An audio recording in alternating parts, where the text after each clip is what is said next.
kining pagmatuod sa pagkabanhaw ni Hesus mao'y hinungdan nga daghan sa mga nagsangyaw, gipangpatay, gimartir. Lingay mong tupad na musangyaw ka sa pagkabanhaw ni Hesus.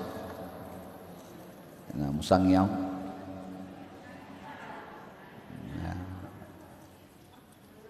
Unsaon man pagsangyaw sa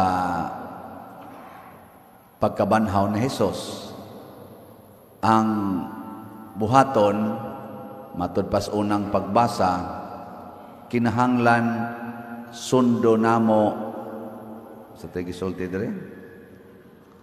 Giingnan sila, dili ba gidid-an man kamo namo pagpanudlo sa ngalan ining tawhana? Nya unsay gitubag nila? Unsay gitubag?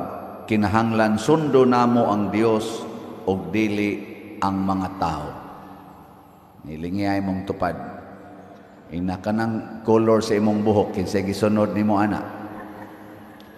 Na kanang imong naong, kanang imong gisulob, kanang imong pag atiman sa imong kinabuhi karon, kinsay imong gisunod? Ang Ginoo o ang tao? Kana ato na siyang una-unaon.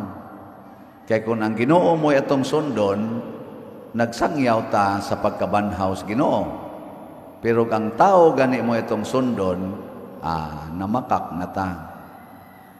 Muna magtugma gyud ang atong pulong ug ang atong buhat. Dili unta pulos ra ta pulong unya wa mapamatud-i sa atong gibuhat. Muna si Hesus gipamatud-an niya siyang buhat. Ang mga apostoles sama ni Santiago, ni San Pedro, San Juan, gipamatud-an nila sa ilang mga buhat. Nya unsa man ang mga buhat nila? Buhat sa Ginoo. Matud pa diri sa atong ebanghelyo, sila nga mga taga-yuta, kalibutan, taga-yuta, yutan-on sad og mga pulong og buhat, ang mga gikas langit og nagsunod sa langit, langit nung pagtulunan, magbuhat sad sa mga gisugo sa langit. Nanglitan, kanang pagpalit og raffle ticket, unsa man ang buhata, yutan-on o langitnon? Kusgang, saan na siya?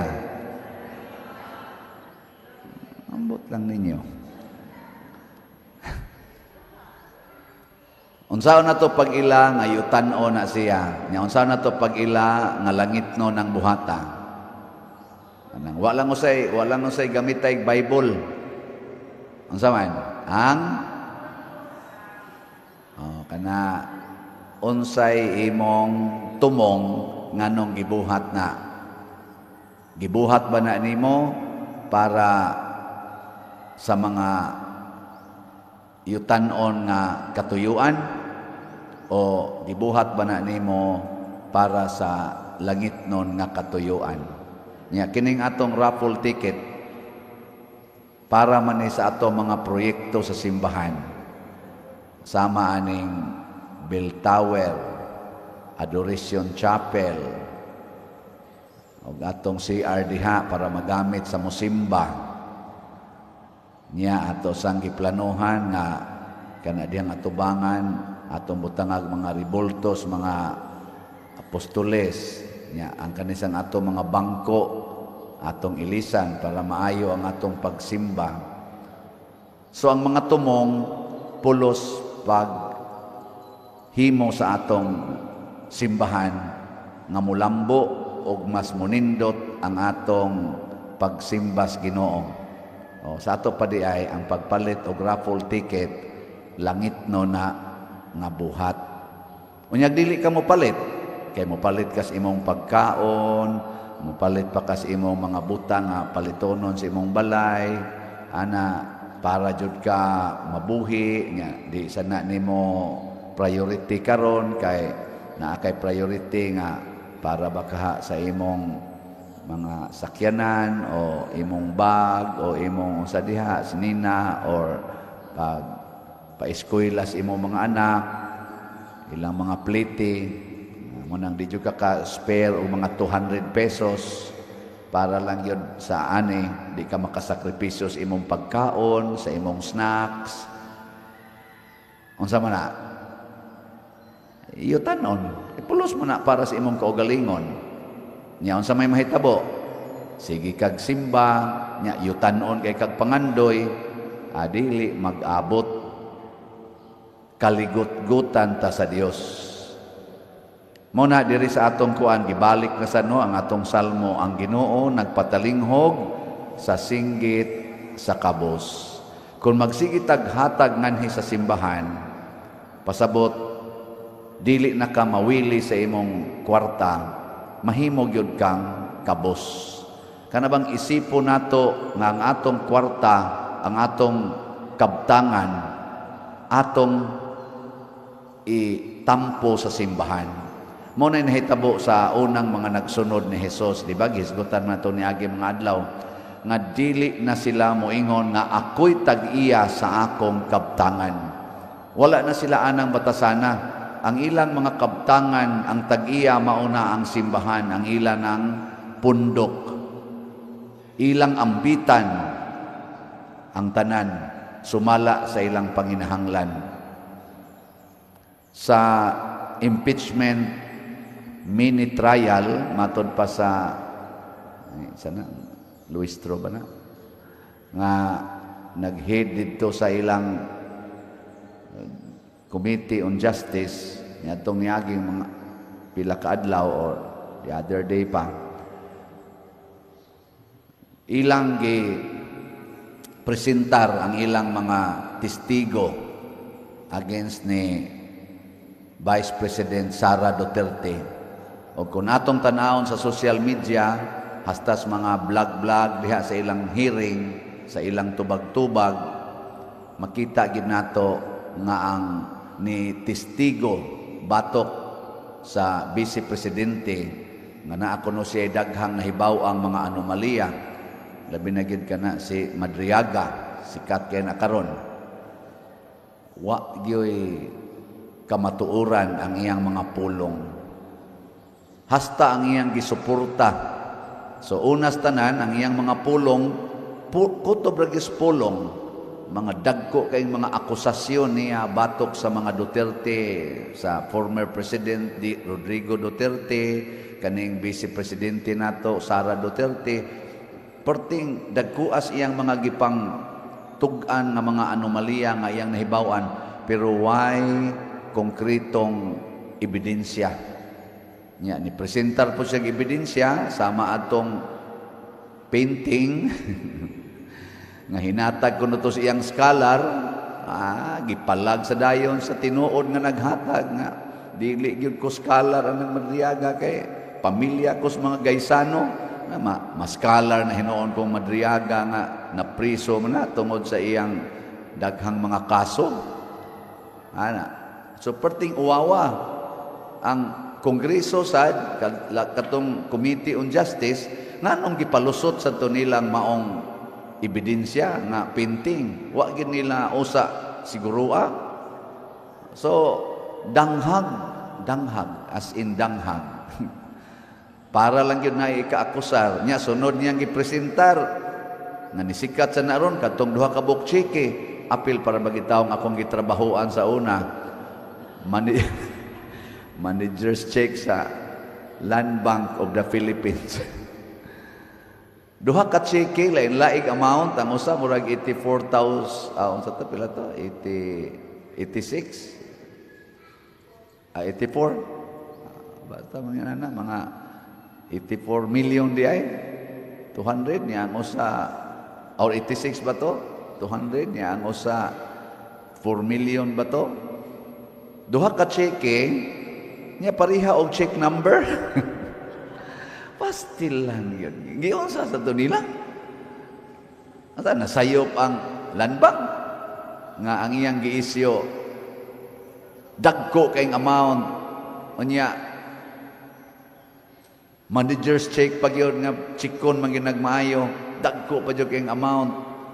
Nya pariha og check number, kanus agot taon na mahitabo. Imposible iha na.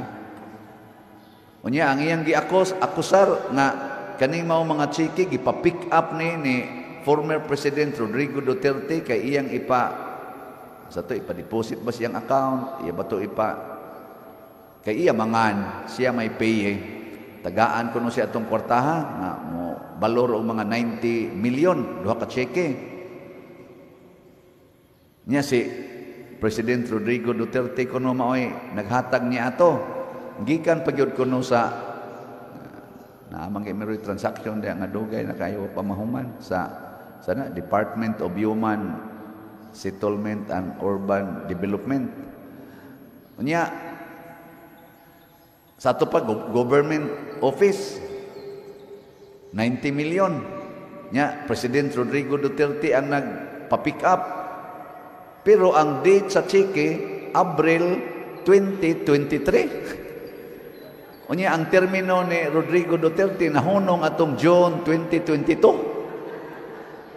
Giyon sa man pagka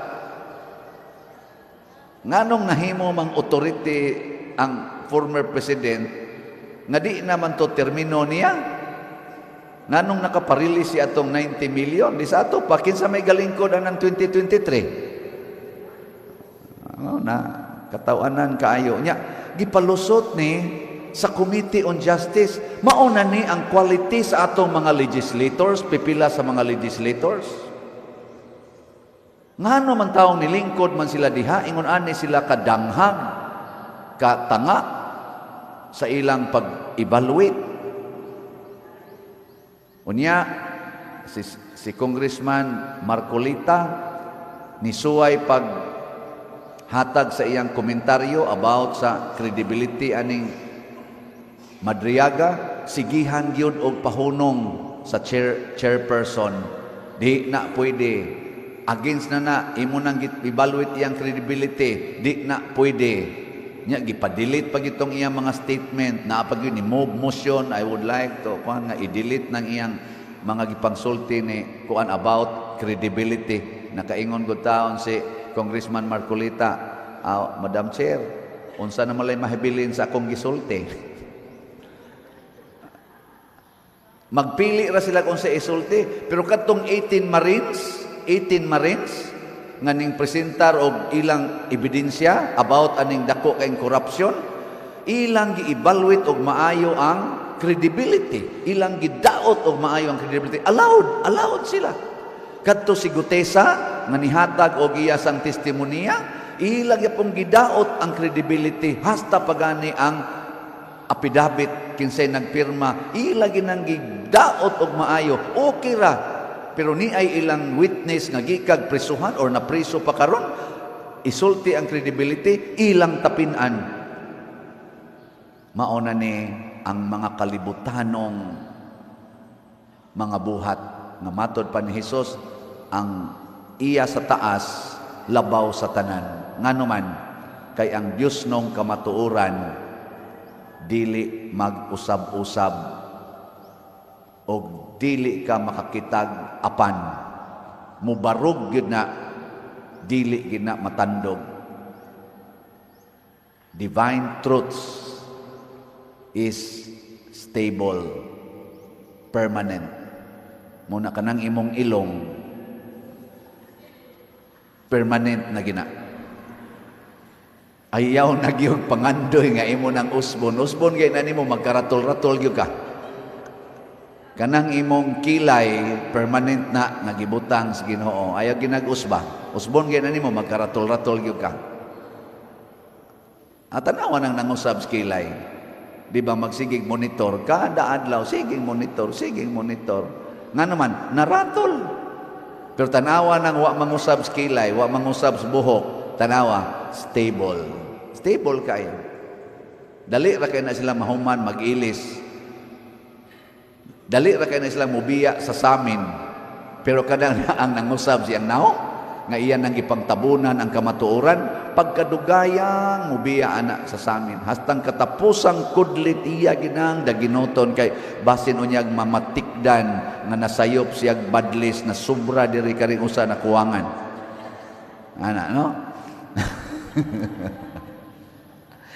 Bisan gani kanang di na kamatuoran, balatan bana, mangabit. Bisag dili gyud guys sila permanente magkita.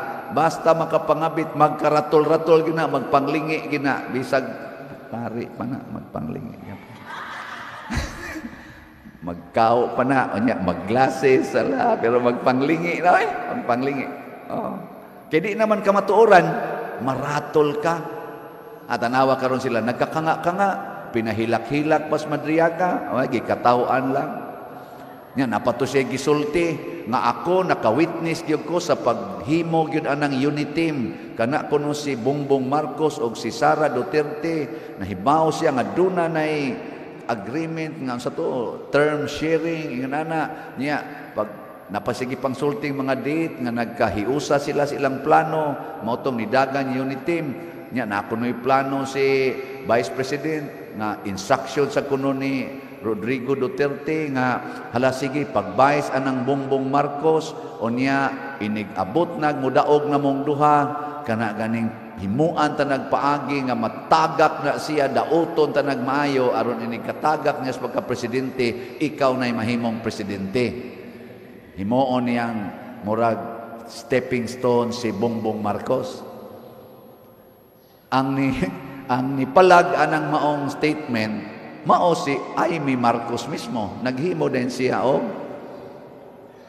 public declaration na dili gina tinuod.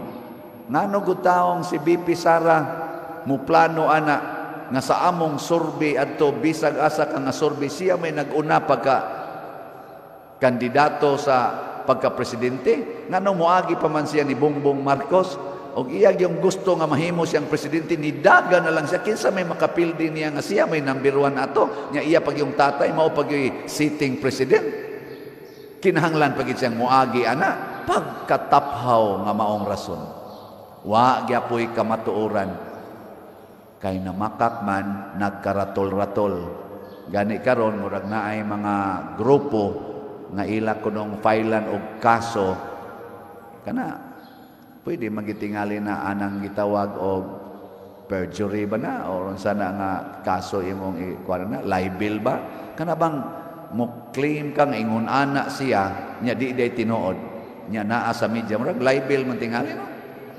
libel ba na ako bugo sa kuan basta kana bang daoton nimo ang tao ba o ana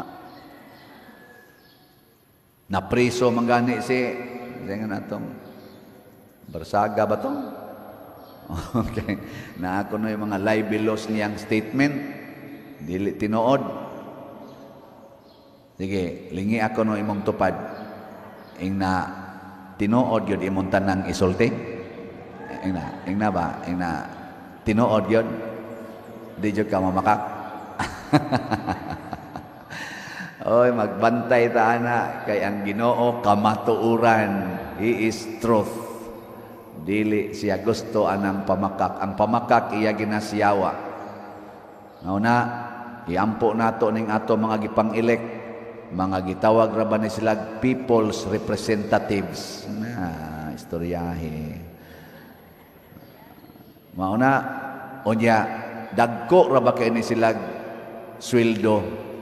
Wa gyud sila mobati nining ato karong nagunang problema ang kamahal sa pamaliton wa nay mga trabaho purting mahalas gasolina o krudo ang ato mga drivers purting problemaha unsaon pa nila pag-income unya mahal sa kaing palitonon purting problemaha ang ilarong gika lingawan impeachment ang nawa nga flood control scam nga trillions of pesos wa na hisguti kadtong mga malita-malitang kwarta nga naay mga tinuod yung nagtestigo wa na hisguti kining ilarong kabuang mao'y ilang gustong ma-highlight gusto nilang tabunan ang kamatuoran ang tinuod nga problema sa atong nasod karon ilang tabunan aning ilang Way klaro nga problema, unya ni income pag yun silang maayo kay katong tanang naglingkod dito na atoy mga honoraria. Dagko kayo, plus pag yun sa ilang mga sweldo. Sweldo anak nila, naas mga 200 to 400,000, depende sa ilang posisyon. Kada buwan, way nakasweldo na to kaning naglingkod din hikaron, way nagsweldo ingon ana, mailhan man na sa ihog kolekta. Way nagsweldo. Magsweldo kag 400,000 kada buwan, nya ang imong ihog 10 pesos nga dunot. Awa mo na 10 pesos nun, 20 nga dunot. Oh, di na pwede. Pero wa gid sila pagbati. Gapahimos lang sila nato, dili tininuod. May karon kinsa man gyud nibati sa atong panginahanglan. Marcos Group, Duterte's Group, o Pinklawans Group. Secret. Kinsa ninyo ang nibati sa panginahanglan sa atong simbahan karon, labi na ning mga raffle tickets nga atong fundraising. Ang mga wa sa kwarta mo inibati. Congratulations kay nibati mo.